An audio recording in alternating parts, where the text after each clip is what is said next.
waheshimiwa mapadre, watawa mlioko hapa, vijana wetu mliopewa leo unovisi, mliofunga nadhiri za kwanza na kupewa umisionari. Ukipata kwa mtu mwingine yoyote utapata kinachofanana, lakini ni ile ambayo imetoka moja kwa moja mikononi mwake Mwenyezi Mungu, utaipata mahali pengine popote. Kwa hivi kama ni kitu cha thamani, basi kipendeni kwa mapendo makubwa, mkithamini kwa thamani iliyo kubwa zaidi, mkitendee kazi vizuri kabisa.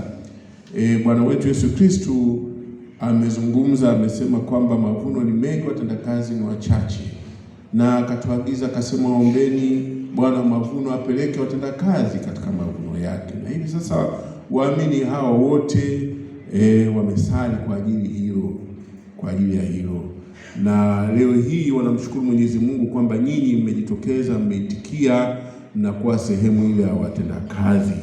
Kwa hivi endeleeni kukishikilia hicho, kwa sababu wamewatendea kitu kikubwa sana, kukesha kwa ajili yenu, kusali kwa ajili yenu, na tutaendelea hivyo hivyo, na nyinyi sasa mtaendelea kuwa kwao watu wa sala kwa ajili yao. Yale mema ambayo mtakuwa mnayatenda, basi yatakuwa yanaangukia na hawa waamini ambao walikuwa wanasali kwa ajili yenu. Baraka ambazo nyinyi mtakuwa mnazipata kutoka kwa Mwenyezi Mungu mkifanya kazi ambayo mnatumwa, itatiririkia pia kwa waamini hawa. Kwa hiyo mmekuwa ni sehemu muhimu sana katika maisha ya watu, ya waamini. Endeleeni kuwa waaminifu kama ambavyo mmeshaagizwa.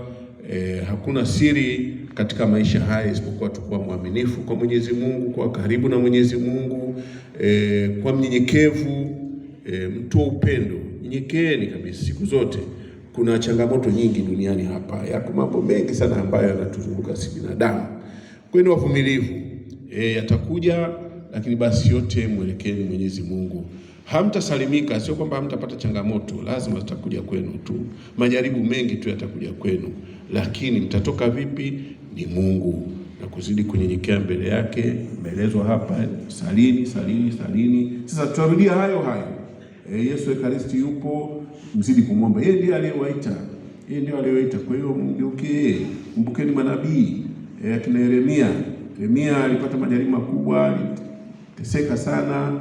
Siku zote alimgeukia Mwenyezi Mungu, akawa anapambana naye kabisa. Wewe Mungu umenituma huku, angalia watu hawa wataka kunitumbukiza kwenye shimo, unitaki wewe nani? Mungu anazidi kutia moyo. Kwa hivi mnene naye kila wakati.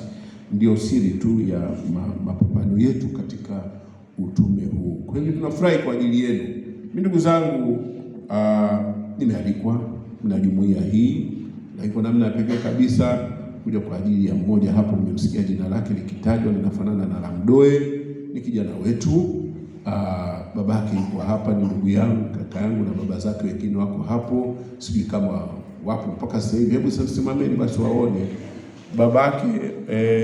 Alois yuko kule nyuma, yule babake mdogo, babake mwingine nimeona hapa wengi tu. Babake yule kule kwenye pembe ile, na yule babake mdogo, na wengine wametoka nje. Ana dada yake sister yule pale, yule anayeng'ara pale mweupe. Basi na wengine wako humu. Tunamshukuru Mwenyezi Mungu kwa kweli kwa ajili ya kijana wetu, lakini tunamshukuru Mwenyezi Mungu kwa ajili ya nyinyi wote ambao wengine hapa wametoka mataifa mbalimbali. Nigeria, mimi hayakutajwa mataifa, lakini kiona tu jina najua huyu wa Nigeria, huyu ni mtani wa jadi kutoka hapo kipande kingine.